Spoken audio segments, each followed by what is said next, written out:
Bueno, yo no sé ustedes, pero yo la estoy pasando muy bien porque estoy hablando de mis temas favoritos, que son cine, literatura, política, filosofía, historia.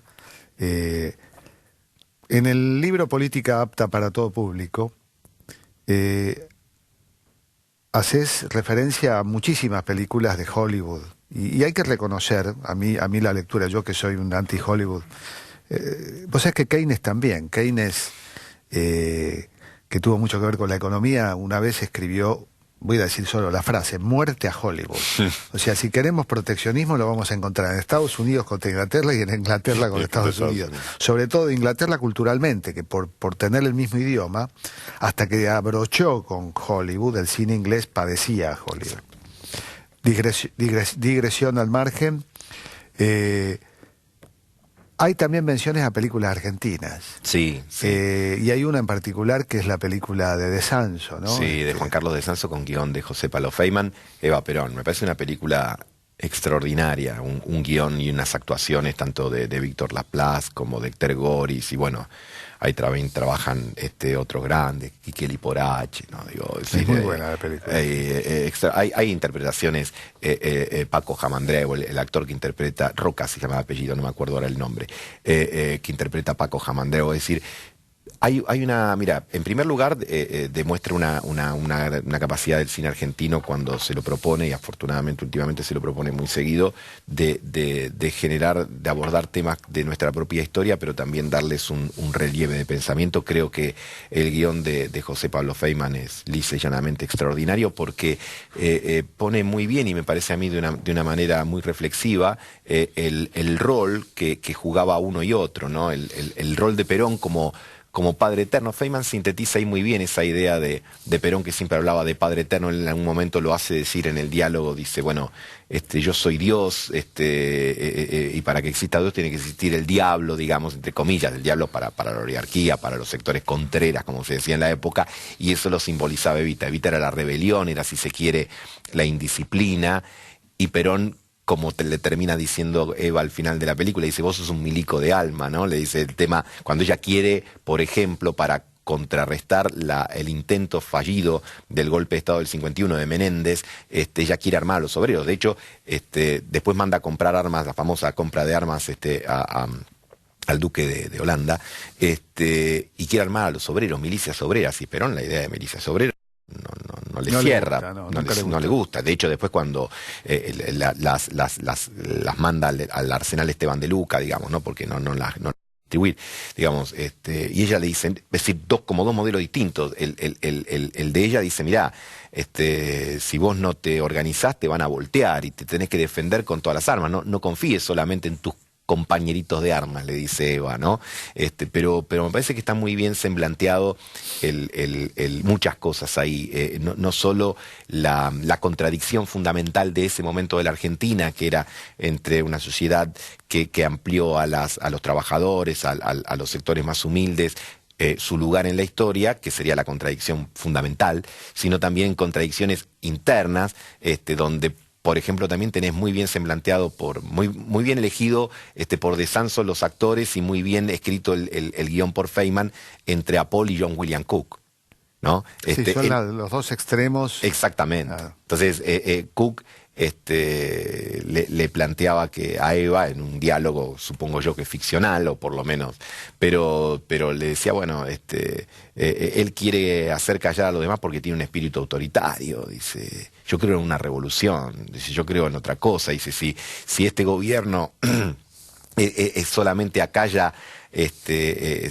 la oposición porque no le gusta, dice, va a ser una dictadura más, dice, yo quiero que sea una revolución, yo quiero que cambie la matriz del poder, etcétera. Era como todas las contradicciones que el peronismo, que siempre fue una fuerza que se nutrió de la heterogeneidad, porque Perón se proponía como el conductor de una fuerza que inicialmente estuvo compuesta por laboristas esencialmente, pero también por conservadores, radicales, hasta anarquistas, gente que venía de la izquierda, y había que hacer convivir todo eso con un objetivo estratégico, que creo yo siempre es el que propuso Perón, un pensamiento estratégico, y los pensamientos más ideológicos, no porque el estratégico no tenga valores o que no tenga ideas, pero digo, los otros que tenían que convivir y armonizar. Así que me parece que es una película súper interesante y siempre recomendable. ¿Con qué libros la complementarías? Porque todos los capítulos tienen una película Sí. con unas lecturas... Bueno, todos llevan a libros que a lo mejor como propongo en el libro que sea una introducción a la ciencia política. Yo digo, bueno,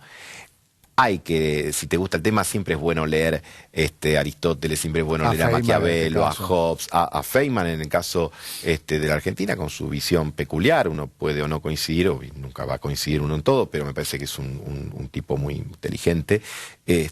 Y bueno, tenés a clásicos y tenés también a autores más modernos. Creo que también es bueno leer autores como Giovanni Sartori, que es un politólogo extraordinario italiano, pero que también reflexiona en la última etapa de su vida sobre el tema de los medios y sobre el tema de la sociedad de los espectadores y después otros autores que tratan la democracia de audiencias más que la democracia de ciudadanos, el impacto de los medios en la sociedad. Evidentemente, cuando uno analiza por qué antes la política era la hegemonía de los militares y los abogados, bueno, porque se basaba más en la fuerza, en la interpretación de la ley, y hoy hay otros protagonistas de la política que vienen justamente, creo yo, entre otras cosas, por los cambios que se dan en la sociedad a partir no solo de la forma de producir, sino también de lo que la gente pondera y simbólico y uno de los principales capitales que requiere hoy un político, que es ser conocido.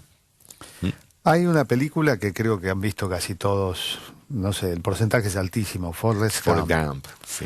Y uno dice, bueno, ¿qué conclusiones se pueden sacar para la filosofía, la politología de esa película? Y vos, bueno, tenés la respuesta. Yo creo que es una película interesante porque el protagonista, Forrest Gump, es alguien que está por debajo del coeficiente intelectual promedio, un poquito por debajo, bastante en la película. Sí, tiene un leve retraso. Exactamente, y sin embargo protagoniza o es testigo de grandes logros, de grandes éxitos, pero fundamentalmente tiene un atributo que en algún momento de vacío, él sale a correr sin fundamento. Es decir, yo creo que yo tomo esa parte, digamos, de la película, ¿no? Digo, aquello de correr sin necesariamente reflexionar. Sin tener... O el hecho de mirar y describir los hechos como él hace en la película, pero sin reflexionarlos críticamente.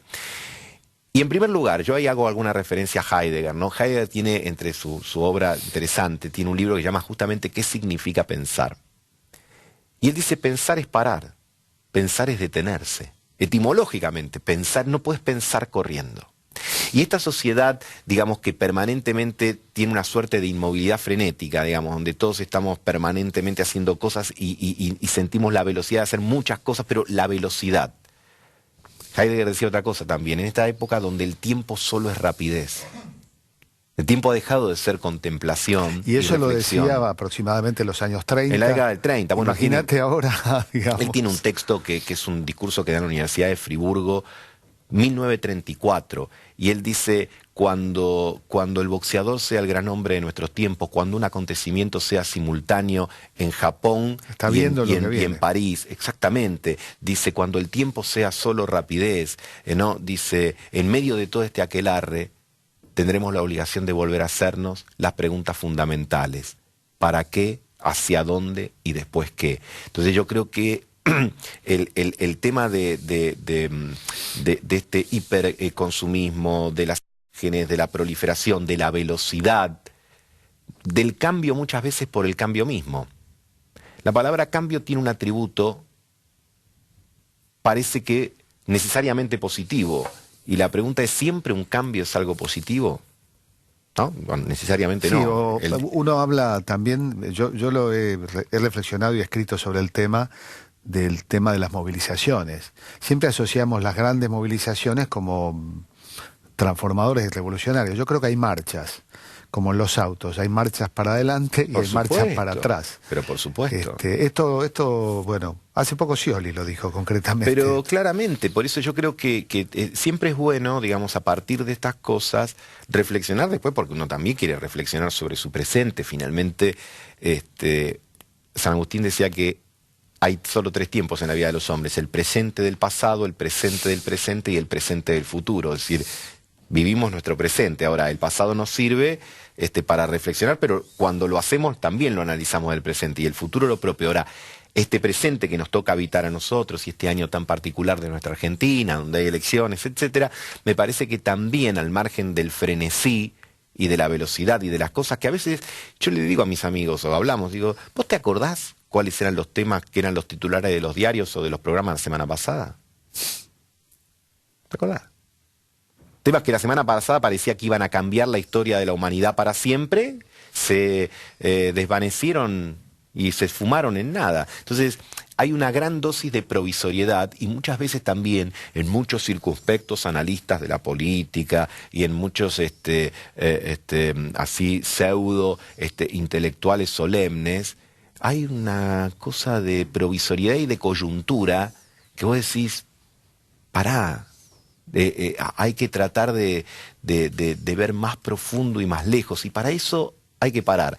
Así como esta invitación que haces vos, este programa, este espacio que, es decir, no aparece nadie gritando, ni nadie corriendo, ni hay 20 sorteos por segundo, que no estoy censurando ese tipo de iniciativas, porque no estoy planteando tampoco una visión culturosa o pseudos, no, pero lo que digo que también uno necesita el espacio de diversión, porque la diversión, como el nombre lo indica, o como la etimología de la palabra lo indica, es apartarse, y uno también a veces necesita apartarse de los líos, de los problemas, llegás a tu casa, etcétera, y no, a lo mejor no te vas a poner a leer Heidegger y la reflexión sobre el hombre y la muerte y qué sé yo, y querés ver por la tele, está todo bárbaro, pero hay momentos que también tenés que parar.